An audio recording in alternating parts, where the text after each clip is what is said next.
for dark nights.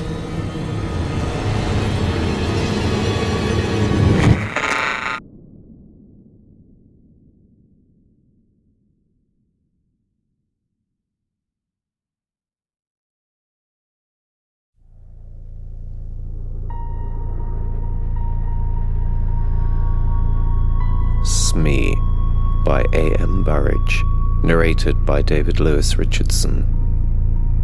Part 1. "No," said Jackson with a shy little smile. "I'm sorry, I won't play hide-and-seek." It was Christmas Eve, and there were 14 of us in the house. We had dined well. It was the season for childish games, and we were all in the mood for playing them. All, that is, except Jackson. When somebody suggested hide-and-seek, there were loud shouts of agreement. Jackson's refusal was the only one. It was not like Jackson to refuse to play a game. "Aren't you feeling well?" someone asked. "I'm perfectly all right, thank you," he said. "But," he added with a smile that softened his refusal but did not change it, "I'm still not playing hide-and-seek." "Why not?" someone asked. He hesitated for a moment before replying. "I sometimes go and stay at a house where a girl was killed.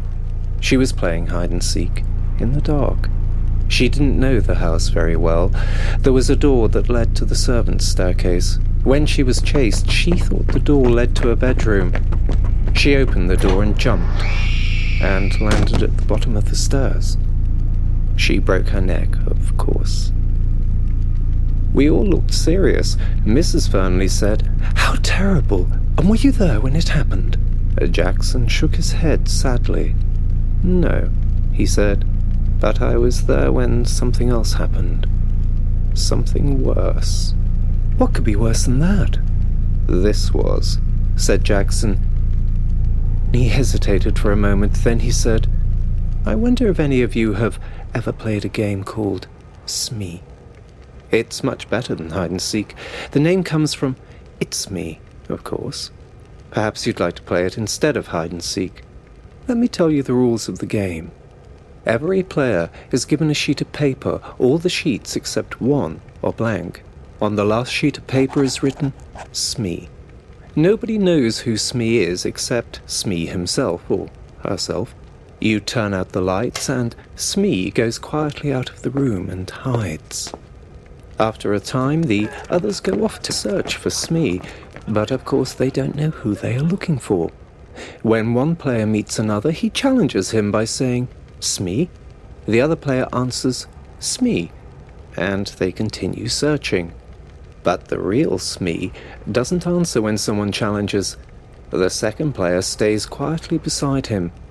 Presently, they will be discovered by a third player. He will challenge and receive no answer, and he will join the first two. This goes on until all the players are in the same place. The last one to find Smee has to pay a forfeit. It's a good, noisy, amusing game. In a big house, it often takes a long time for everyone to find Smee. Perhaps you'd like to try. I'll happily pay my forfeit and sit here by the fire while you play." "It sounds a good game," I remarked. "Have you played it too, Jackson?" "Yes," he answered. "I played it in the house that I was telling you about." "And she was there? The girl who broke—" No, said someone else. "He told us he wasn't there when she broke her neck." Jackson thought for a moment. "I don't know if she was there or not.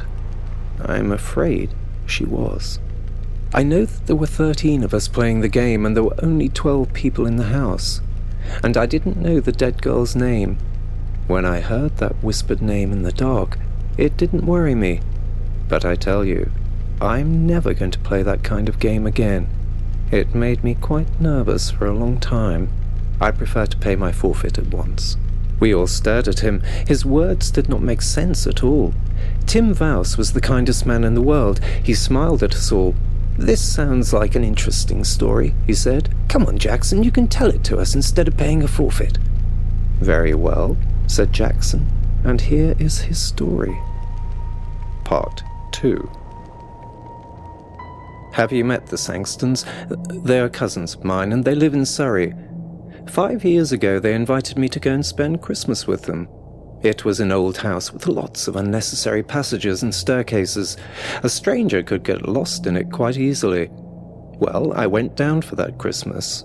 Violet Sangston promised me that I knew most of the other guests. Unfortunately, I couldn't get away from my job until Christmas Eve. All the other guests had arrived there the previous day. I was the last to arrive, and I was only just in time for dinner. I said hello to everyone I knew, and Violet Sangston introduced me to the people I didn't know. Then it was time to go into dinner. That is perhaps why I didn't hear the name of a tall, dark-haired, handsome girl whom I hadn't met before. Everyone was in a hurry, and I'm always bad at catching people's names. She looked cold and clever. She didn't look at all friendly, but she looked interesting, and I wondered who she was. I didn't ask because I was sure that someone would speak to her by name during the meal. Unluckily, however, I was a long way from her at table. I was sitting next to Mrs. Gorman, and as usual, Mrs. Gorman was being very bright and amusing. Her conversation is always worth listening to, and I completely forgot to ask the name of the dog, Proud Girl. There were 12 of us, including the Sangstons themselves. We were all young, or trying to be young. Jack and Violet Sangston were the oldest, and their 17-year-old son Reggie was the youngest. It was Reggie who suggested Smee when the talk turned to games. He told us the rules of the game just as I've described them to you. Jack Sangston warned us all. If you are going to play games in the dark, he said, please be careful of the back stairs on the first floor. A door leads to them, and I've often thought about taking the door off. In the dark, a stranger to the house could think they were walking into a room. A girl really did break her neck on those stairs. I asked how it happened. It was 10 years ago before we came here. There was a party and they were playing hide and seek. The girl was looking for somewhere to hide. She heard somebody coming and ran along the passage to get away. She opened the door, thinking it led to a bedroom. She planned to hide in there until the seeker had gone. Unfortunately, it was the door that led to the back stairs. She fell straight down to the bottom of the stairs. She was dead when they picked her up. We all promised to be careful. Mrs. Gorman even made a little joke about living to be 90. You see, none of us had known the poor girl, and we did not want to feel sad on Christmas Eve. Well, we all started the game immediately after dinner. Young Reggie Sangston went round, making sure all the lights were off, except the ones in the servants' rooms and in the sitting room where we were. We then prepared 12 sheets of paper. 11 of them were blank, and one of them had Smee written on it. Reggie mixed them all up, then we each took one. The person who got the paper with Smee on it had to hide. I looked at mine and saw that it was blank. A moment later, all the electric lights went out. In the darkness, I heard someone moving very quietly to the door. After a minute, someone blew a whistle and we all rushed to the door. I had no idea who was Smee. For 5 or 10 minutes, we were all rushing up and down passages and in and out of rooms, challenging each other and answering, Smee, Smee. After a while, the noise died down, and I guessed that someone had found Smee. After a time, I found a group of people all sitting on some narrow stairs. I challenged and received no answer, so Smee was there. I hurriedly joined the group. Presently, 2 more players arrived. Each one was hurrying to avoid being the last. Jack Sangston was last, and was given a forfeit. I think we're all here now, aren't we? He remarked. He lit a match, looked up the staircase, and began to count. 9, 10, 11, 12, 13, he said, and then laughed. That's silly, there's one too many. The match went out, and he lit another and began to count. He got as far as 12. Then he looked puzzled. There are 13 people here, he said. I haven't counted myself yet. Oh, nonsense, I laughed. You probably began with yourself and now you want to count yourself twice. His son took out his electric torch. It gave a better light than the matches, and we all began to count. Of course, there were 12 of us. Jack laughed. Well, he said, I was sure I counted 13 twice. From halfway up the stairs, Violet Sangston spoke nervously. I thought there was somebody sitting 2 steps above me. Have you moved, Captain Ransom? The captain said he hadn't, but I thought there was somebody sitting between Mrs. Sangston and me. Just for a moment there was an uncomfortable something in the air. A cold finger seemed to touch us all. For that moment, we all felt that something odd and unpleasant had just happened and was likely to happen again. Then we laughed at ourselves and at each other, and we felt normal again. There were only 12 of us, and that was that. Still laughing, we marched back to the sitting room to begin again. Part 3. This time I was Smee. Violet Sangston found me while I was searching for a hiding place. That game didn't last long. Soon there were 12 people and the game was over. Violet felt cold and wanted her jacket. Her husband went up to their bedroom to fetch it. As soon as he'd gone, Reggie touched me on the arm. He was looking pale and sick.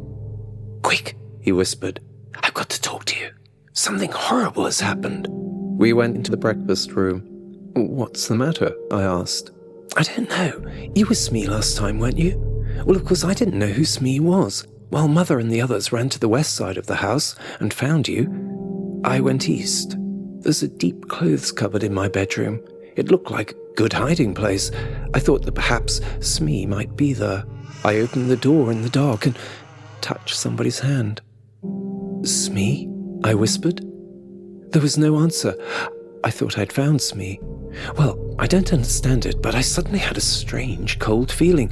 I can't describe it, but I felt that something was wrong. So I turned on my electric torch and there was nobody there. Now, I'm sure I touched a hand, and nobody could get out of the cupboard because I was standing in the doorway. What do you think?" "You imagined that you touched a hand," I said. He gave a short laugh. "I knew you would say that," he said. "Of course I imagined it. That's the only explanation, isn't it?" I agreed with him. I could see he still felt shaken. Together we returned to the sitting room for another game of Smee. The others were all ready and waiting to start again.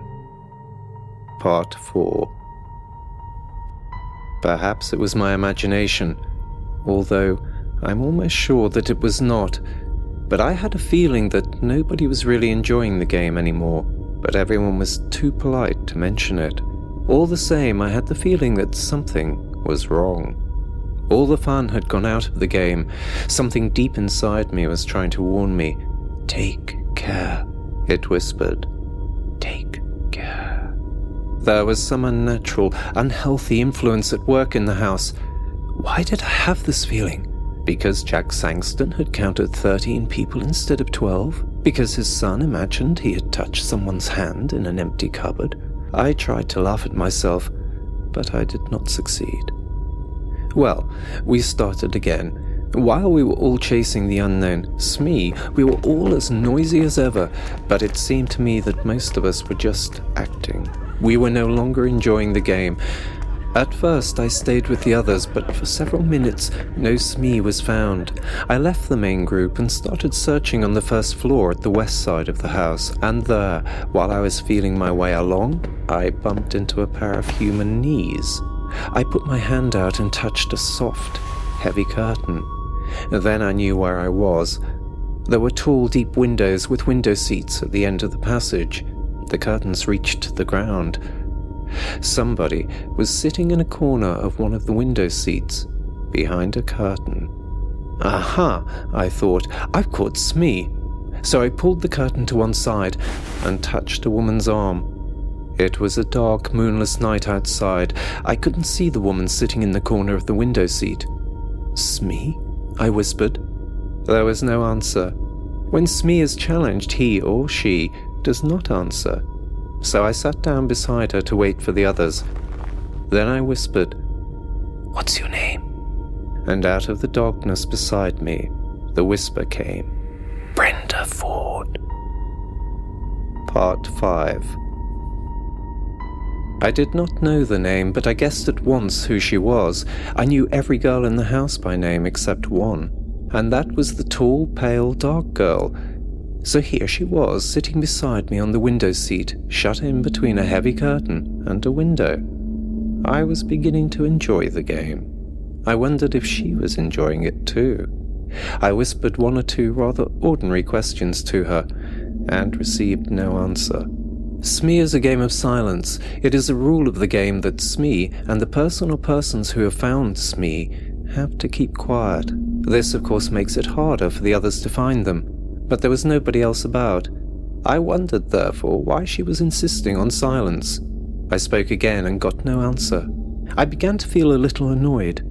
Perhaps she is one of those cold, clever girls who have a poor opinion of all men, I thought. She doesn't like me, and she is using the rules of the game as an excuse for not speaking. Well, if she doesn't like sitting here with me, I certainly don't want to sit with her.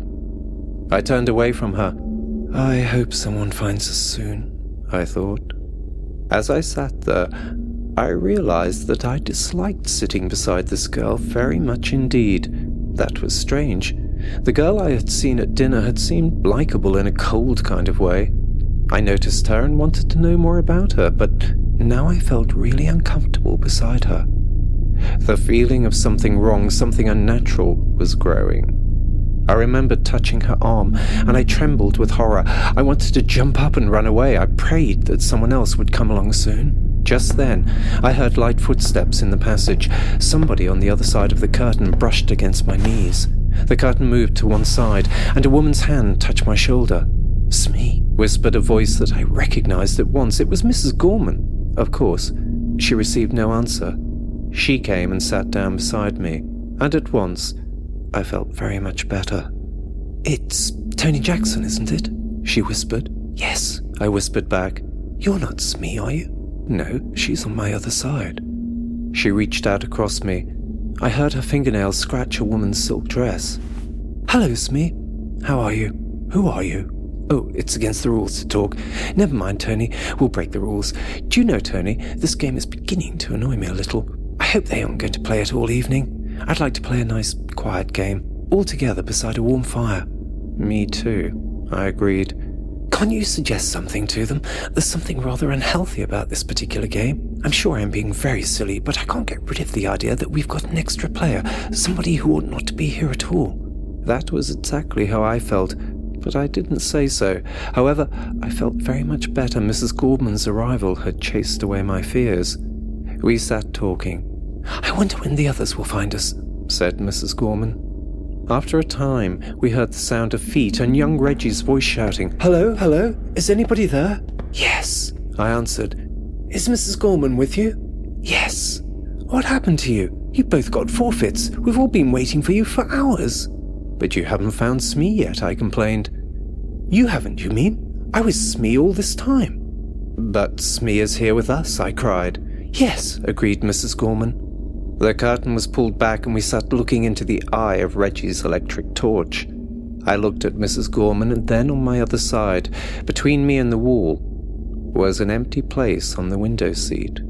I stood up at once, then I sat down again. I was feeling very sick, and the world seemed to be going round and round. "There was somebody here," I insisted, "because I touched her." "So did I," said Mrs. Gorman in a trembling voice. "And I don't think anyone could leave this window seat without us knowing." Reggie gave a shaky little laugh. I remembered his unpleasant experience earlier that evening. "Someone's been playing jokes," he said. "Are you coming down?" Part 6. We were not very popular when we came down to the sitting room. "I found the two of them sitting behind a curtain on a window seat," said Reggie. I went up to the tall dark girl. "So you pretended to be Smee and then went away?" I accused her. She shook her head. Afterwards, we all played cards in the sitting room, and I was very glad. Sometime later, Jack Sangston wanted to talk to me. I could see that he was rather cross with me, and soon he told me the reason. "Tony," he said, "I suppose you're in love with Mrs. Gorman, that's your business, but please don't make love to her in my house during a game. You kept everyone waiting. It was very rude of you, and I'm ashamed of you." "But we were not alone," I protested. "There was somebody else there, somebody who was pretending to be Smee. I believe it was that tall, dark girl, Miss Ford. She whispered her name to me. Of course, she refused to admit it afterwards." Jack Sangston stared at me. "Miss who?" he breathed. "Brenda Ford," she said. Jack put a hand on my shoulder. "Look here, Tony," he said. "I don't mind a joke, but enough is enough. We don't want to worry the ladies. Brenda Ford is the name of the girl who broke her neck on the stairs." She was playing hide and seek here 10 years ago.